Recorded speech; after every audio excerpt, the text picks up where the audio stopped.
बिस्मिल्लाहिर्रहमानिर्रहीम अस्सलामुअलैकुम। आज जो नेक्स्ट टॉपिक हम डिस्कस करने जा रहे हैं वो कौन सा है, current through a metallic conductor.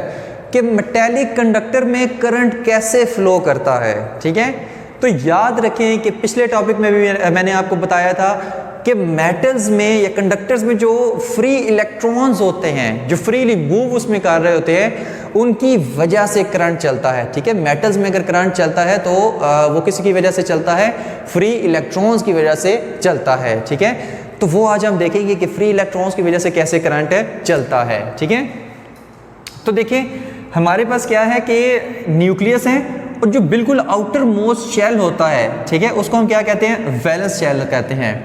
और इसमें जो हमारे पास इलेक्ट्रॉन्स होता है उस पे न्यूक्लियस की गिरफ्त बहुत ज़्यादा कमज़ोर होती है। ठीक है, यानी बाहर से कोई हल्की सी एनर्जी देगा तो क्या करेगा, इलेक्ट्रॉन इस वैलेंस शेल को छोड़कर फ्रीली मूव करने लग पड़ेगा, मतलब फ्री इलेक्ट्रॉन बन जाएगा। ठीक है, मतलब थोड़ी सी एनर्जी दी और क्या करेगा, ये फ्री हो गया। ठीक है, तो हमारे पास ये एनर्जी, अगर हम कंडक्टर की बात कर रहे हैं तो ये एनर्जी कैसे आती है। ठीक है, अब देखिए ये हमारे पास एक कंडक्टर है। ठीक है, कंडक्टर जूम का किया हुआ है। ठीक है, ये कंडक्टर है, इसको हमने जूम किया हुआ है। तो ये कंडक्टर है कि जिसमें हमारे पास है फ्री नंबर ऑफ इलेक्ट्रॉन्स हैं और बीच में ये एटम्स भी हैं कि जिन एटम्स में से ये इलेक्ट्रॉन निकले हैं। ठीक है, ये सबस सबस क्या है, ये एटम है, और ये जो ब्लू वाले हैं सारे ये क्या हैं, इलेक्ट्रॉन्स हैं। अब दूसरी नेक्स्ट बात ये जाती है कि कैसे इनको, कैसे एनर्जी कहाँ से मिलती है। वो जो थोड़ी सी एनर्जी देने से वैलेंस शेल से इलेक्ट्रॉन बाहर आ जाता है, तो ये एनर्जी क्या कहाँ से मिली है। ठीक है, तो देखिए अगर ये कंडक्टर रूम टेम्परेचर पे पड़ा हुआ है, ठीक है, तो एक थर्मल एनर्जी भी होती है जो हमारे पास, अगर रूम टेम्परेचर है तो कुछ ना कुछ इस कमरे का टेम्परेचर है ही है ना। ठीक है, तो वो क्या करेगा, इन इलेक्ट्रॉन्स को एनर्जी देगा और इलेक्ट्रॉन्स अपने शेल को छोड़ देंगे और ये फ्रीली मूव करने लगेंगे, मतलब आर्बिट्रेरी ऐसे मोशन करने लग पड़ेंगे इस पूरे कंडक्टर में। ठीक है, जैसे गैस का कंटेनर होता है, ठीक है, उसमें अगर हम गैस के मॉलिक्यूल्स देखें तो वो क्या करते हैं कि ऐसे आर्बिट्रेरी मोशन कर रहे होते हैं। ठीक है, ऐसे आर्बिट्रेरी मोशन, कुछ इधर जा रहे हैं, कुछ इधर जा रहे हैं, कुछ इधर जा रहे हैं, कुछ इधर जा रहे हैं। तो इसी तरह क्या है, ये आर्बिट्रेरी मोशन कर रहे हैं एक कंडक्टर के अंदर। ठीक है, थर्मल एनर्जी मिलने से। अब नेक्स्ट क्वेश्चन ये पैदा होता है कि हमने तो कहा था कि motion of charges he current है हमारे पास। ठीक है, तो यहाँ पे ये चार्ज जो हैं, इलेक्ट्रॉन्स हैं, ये मूव तो कर रहे हैं, फिर करंट क्यों नहीं है। ठीक है, तो देखिए अगर मेरे पास ये एक कंडक्टर है तो इसमें भी चार्जेस मूव कर रहे हैं, तो अगर मैं कंडक्टर को हाथ लगाता हूँ मुझे करंट क्यों नहीं लगता। मतलब कॉपर की वायर है, करंट से हमने स्विच से अटैच नहीं की हुई, ठीक है, तो उसको ऐसे हाथ लगाने से हमें करंट क्यों नहीं लगता, हालांकि उसमें भी फ्रीली इलेक्ट्रॉन मूव कर रहे हैं। ठीक है, तो याद रखें कि मेटल्स के अंदर हम कह सकते हैं कि जितने इलेक्ट्रॉन्स, फर्ज कर लें, जितने इलेक्ट्रॉन राइट साइड से इंटर हो रहे हैं उतने ही इलेक्ट्रॉन लेफ्ट साइड से भी इंटर हो रहे हैं। ठीक है, तो दोनों एक दूसरे को फैक्ट को क्या कर देते हैं, कैंसिल कर देते हैं। या आप इस तरह से भी समझ सकते हैं कि आर्बिट्रेरी मोशन कर रहे हैं। अगर एक इलेक्ट्रॉन इस तरफ जा रहा है, दूसरा इलेक्ट्रॉन इस तरफ जा रहा है, तीसरा इलेक्ट्रॉन इस तरफ जा रहा है, चौथा इलेक्ट्रॉन फर्ज करें इस तरफ जा रहा है, कोई इलेक्ट्रॉन इधर जा रहा है, कोई इधर जा रहा है, कोई इधर जा रहा है, कोई इधर जा रहा है, तो ये सारे क्या कर देते हैं, आर्बिट्रेरी मोशन कर रहे हैं, और तो एक दूसरे के इफेक्ट को क्या कर देते हैं, कैंसिल कर देते हैं। ठीक है, जिसकी वजह से जो नेट करंट होता है वो जीरो हो जाता है। इस वजह से अगर हम किसी कंडक्टर को ऐसे हाथ में पकड़ते हैं तो हमें करंट नहीं लगता, क्योंकि वो आर्बिट्रेरी मोशन कर रहे हैं। करंट तभी प्रोड्यूस होगा कि जब ये सारे के सारे इलेक्ट्रॉन एक ही डायरेक्शन में मोशन करना शुरू हो जाएंगे, कि सिर्फ इसी डायरेक्शन में इलेक्ट्रॉन्स क्या कर रहे हैं, मूव कर रहे हैं, तब हमारे पास करंट प्रोड्यूस होगा। आर्बिट्रेरी मोशन से करंट प्रोड्यूस नहीं होगा। अब इनकी वेलोसिटी की बात कर लेते हैं कि अगर ये आर्बिट्रेरी मोशन कर रहे हैं, मतलब ऐसे ऐसे ऐसे ऐसे ऐसे ऐसे मोशन कर रहे हैं, काफ़ी स्पीड से मोशन कर रहे हैं, तब इनकी स्पीड कितनी है, इनकी वेलोसिटी कितनी है, तो वो हमारे पास होती है, सॉरी इनकी स्पीड जो होती है वो कितनी होती है, 10⁵ मीटर पर सेकेंड। यानी इतनी ज़्यादा स्पीड से ये क्या कर रहे हैं, ऐसे आर्बिट्रेरी मोशन कर रहे हैं। ठीक है, काफ़ी ज़्यादा इनकी स्पीड है। अब करंट को हासिल करने के लिए हमने क्या किया, ये कंडक्टर है, इस कंडक्टर से मैंने बैटरी अटैच कर दी।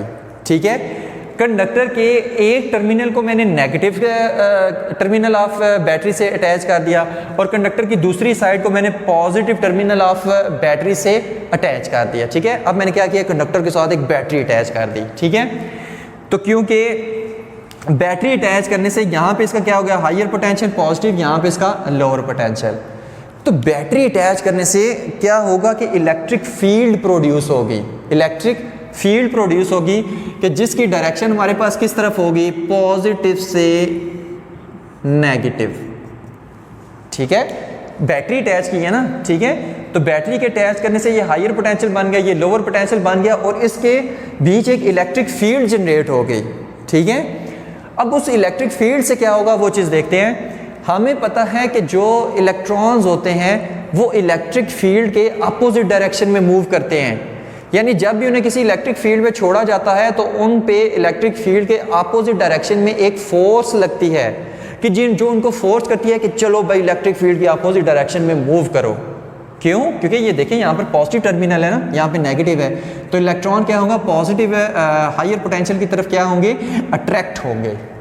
ठीक है, तो इलेक्ट्रॉन्स की मूवमेंट क्या होगी, यानी जब पॉजिटिव यहाँ पर हायर पोटेंशियल हो जाएगा तो सारे के सारे इलेक्ट्रॉन्स पे एक फोर्स लगेगी और ये सारे के सारे ऐसे इस डायरेक्शन में क्या करना शुरू कर देंगे, मूव करना शुरू कर देंगे। पहले जो ऐसे ऐसे ऐसे मूव कर रहे थे, अब वो क्या हो गया, ऐसे एक डायरेक्शन में मूव करना शुरू हो गए हैं। तो ये देखिए ये सारे इलेक्ट्रॉन्स क्या हो गए हैं, एक डायरेक्शन में मूव करना शुरू हो गए हैं। ठीक है, ये बीच में सबस सबस क्या है, एटम्स हैं जिनमें से ये इलेक्ट्रॉन्स हैं निकले हैं। ठीक है, तो इलेक्ट्रिक फील्ड से हमारे पास क्या होगा, एक करंट बन गया। तो अब क्या होगा कि अब करंट क्या होगा, इसमें मूव करना शुरू हो जाएगा। ठीक है, यानी इलेक्ट्रॉन्स मूव करना शुरू हो जाएंगे। ठीक है, यानी इलेक्ट्रॉनिक करंट किस तरह से होगा, इस तरह से। ठीक है, लेकिन मैंने पहले कहा था कि करंट हमेशा इलेक्ट्रॉन्स की मोशन के अपोजिट डायरेक्शन में फ्लो करेगा। करंट इलेक्ट्रॉन किस तरह से मूव कर रहे हैं, इस तरह से। ठीक है, तो करंट किस तरह से मूव करेगा, इस तरफ। ठीक है, इलेक्ट्रॉन की हमेशा करंट अपोजिट डायरेक्शन में मूव करेगा। ठीक है, कन्वेंशनल करंट की बात कर रहे हैं, जो कि हमने मान लिया था कि हायर पोटेंशियल से लोअर पोटेंशियल की तरफ मूव करता है। तो अब हम देखने जा रहे हैं कि इलेक्ट्रॉन्स पे फोर्स लग रही है इस डायरेक्शन में, तो क्या कोई एक्सलरेशन वगैरह होगा या नहीं होगा। ठीक है, तो उसके लिए हमारे पास कंसेप्ट यूज होता है ड्रिफ्ट वेलोसिटी का। तो सबसे पहले समझिए कि ड्रिफ्ट वेलोसिटी क्या है। ठीक है, तो the average velocity attend by an electrons in the presence of electric field is called drift velocity, के जो एवरेज वेलोसिटी इलेक्ट्रॉन्स अटेंड करते हैं in the presence of electric field, वही हमारे पास क्या है, ड्रिफ्ट वेलोसिटी है। ठीक है, इसको समझते हैं कि असल में ये है क्या। देखिए, इलेक्ट्रॉन जब इस साइड पे मूव कर रहे हैं तो उसके रास्ते में कई सारे एटम्स भी आ रहे हैं, बहुत सारे एटम्स आ रहे हैं।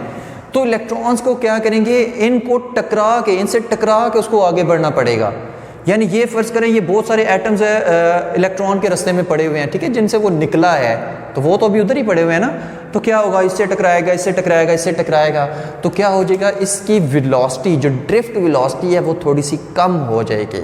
ठीक है, जब थोड़ी सी कम हो जाएगी तो फर्ज करें कोई इलेक्ट्रॉन ज़्यादा टकरा रहा है, कोई इलेक्ट्रॉन कम टकरा रहा है, ज़्यादा टकरा रहा है, कम टकरा रहा है। ठीक है, तो हम क्या करेंगे, उनकी वेलोसिटी निकालने के लिए इन सब इलेक्ट्रॉन्स की जो वेलोसिटी है उनको हम ऐड अप कर देते हैं। मतलब फर्ज करें कि जो इस इलेक्ट्रॉन की वेलोसिटी है वो v1 है, इस इलेक्ट्रॉन की जो वेलोसिटी है v2 है, इस तरह बहुत सारे इलेक्ट्रॉन है vn है, बहुत सारे इलेक्ट्रॉन हैं। ठीक है, इन सब की वेलोसिटीज़ को हम क्या करते हैं, ऐड करके, ठीक है, v प्लस v3 और यहाँ से अप टू vn, तमाम इलेक्ट्रॉन्स की वेलोसिटी का क्या करते हैं, ऐड करते हैं, डिवाइडेड बाय n से डिवाइड कर देते हैं, तो हमारे पास क्या निकल आती है, एवरेज वेलोसिटी निकल आती है। ठीक है, तो क्या करते हैं, ये एवरेज वेलोसिटी, जिस एवरेज वेलोसिटी से ये मूव करते हैं वो ही हमारे पास क्या है, ड्रिफ्ट वेलोसिटी है। ठीक है, तो यही वेलोसिटी जो है हम क्या करते हैं, ये एवरेज वेलोसिटी है। तो ये फिर जब एवरेज वेलोसिटी अटेन कर लेते हैं, सब की वेलोसिटी को जब ऐड अप हम करते हैं, तो ये जो एवरेज एक वेलोसिटी निकलती है वो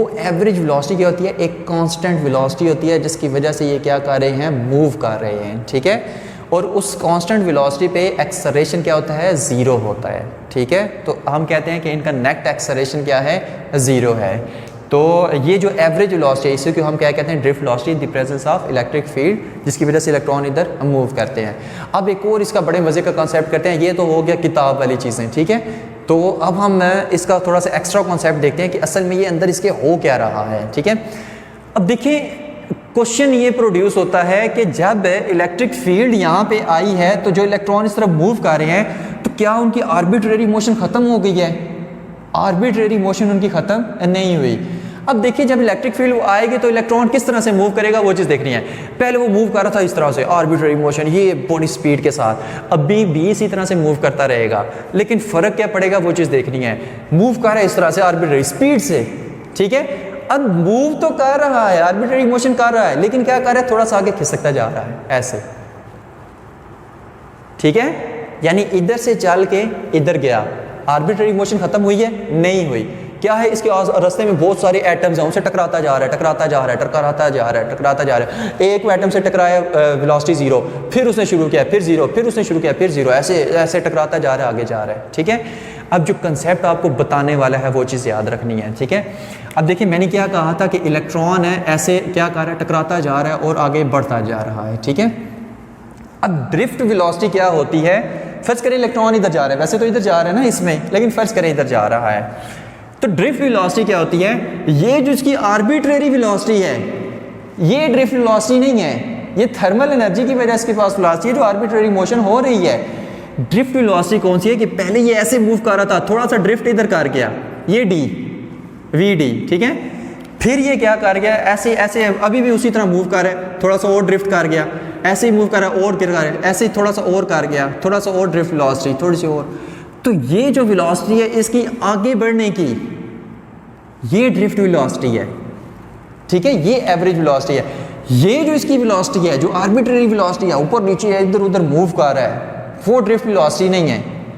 ये जो वेलोसिटी है, मतलब है ये जो वेलोसिटी है, ये जो यानी जो आगे आस्ता आस्ता आस्ता आस्ता खिसक रहा है, थोड़ा सा आगे भी बढ़ा है, आर्बिट्रेरी मोशन भी कर रहा है और थोड़ा थोड़ा ऐसे आगे भी बढ़ता जा रहा है, ठीक है। तो ये जो थोड़ा थोड़ा आगे बढ़ने की ये जो वेलोसिटी है वो ड्रिफ्ट वेलोसिटी है, ठीक है। ये जो आर्बिट्रेरी जो इतनी स्पीड से मूव कर रहा है ये ड्रिफ्ट वेलोसिटी नहीं है, ठीक है। और ये ड्रिफ्ट वेलोसिटी तभी आएगी जब बाहर से इलेक्ट्रिक फील्ड आएगी, वरना तो ये इधर ही मूव करता रहेगा, आगे की तरफ जाएगा ही नहीं, बस ऐसे इधर मूव करता रहेगा। लेकिन जैसे इलेक्ट्रिक फील्ड आई तो ये आर्बिट्रेरी ऐसे मूव भी कर रहा है, थोड़ा सा आगे आगे आगे आगे ऐसे खिसकता जा रहा है, ठीक है। तो ये जो वेलोसिटी है ना, ये ड्रिफ्ट वेलोसिटी है। अब नेक्स्ट कॉन्सेप्ट इसका याद रखना है कि ये जो आर्बिट्रेरी ऐसे मोशन कर रहा है, ठीक है, वो जो इसकी वेलोसिटी है वो अभी भी वो 10⁵ मीटर पर सेकंड ही है, वो चेंज नहीं हुई। लेकिन ये जो आगे बढ़ने की इसकी वेलोसिटी आर्बिट्रेरी मोशन करते हुए वो कम हो गया, क्योंकि रास्ते में कई सारे एटम्स आ रहे हैं जिनसे ये टकरा के आगे बढ़ रहा है। तो जब काफ़ी सारे एटम से टकरा के ये आगे बढ़ रहा है तो इसकी वेलोसिटी क्या हो जाएगी, कम हो जाएगी। और कम हो के तो जब कम होगी तो सारे इलेक्ट्रॉन्स की हम वेलोसिटी क्या निकालेंगे, अलग अलग निकालेंगे, उन सबको जब ऐड करेंगे, डिवाइडेड बाय n करेंगे टोटल नंबर, तो हमारे पास एवरेज वेलोसिटी निकल आएगी, ठीक है। और वो एवरेज वेलोसिटी कितनी होगी, 10⁻³ मीटर पर सेकंड। तो ये जो वेलोसिटी है 10⁻³ मीटर पर सेकंड, ये हमारे पास क्या है, ड्रिफ्ट वेलोसिटी है। यानी यहाँ से थोड़ा सा आगे बढ़ा, आगे बढ़ा, आगे बढ़ा, थोड़ा सा आगे बढ़ा, यानी कि ये इस तरह से क्या कर रहा है, मूव कर रहा है आगे की तरफ, ठीक है। यानी इस डायग्राम में इस तरफ है तो मैं कहूँगा कि यानी कि इलेक्ट्रॉन क्या कर रहा है, इस तरह से आगे आगे इस तरह से मूव करता जा रहा है, ठीक है। तो ये जो वेलोसिटी है ये हमारे पास क्या है, ड्रिफ्ट वेलोसिटी, जो कि कितनी है 10⁻³ मीटर पर सेकंड। और ये जो ये इस तरह की मोशन कर रहा है वो अभी भी 10⁵ मीटर पर सेकंड ही है, ठीक है। तो इसीलिए हम कहते हैं कि the average velocity attend by an electron, the average velocity attend by an electron in the presence of field is called drift velocity. और ये ड्रिफ्ट वेलोसिटी हमारे पास क्या होती है, ये कांस्टेंट होती है, यानी कांस्टेंट वेलोसिटी के साथ ऐसे ऐसे आगे क्या कर रहा है, मूव कर रहा है। तो नेट एक्सेलरेशन हमारे पास क्या आएगा, 0 आएगा, ठीक है। तो ये था हमारा आज का टॉपिक है current through a metallic conductor. अगर इससे रिलेटेड कोई भी क्वेश्चन हो आपका, ठीक है, तो आप कमेंट बार में पूछ सकते हैं। अल्लाह हाफिज़, थैंक यू वेरी मच।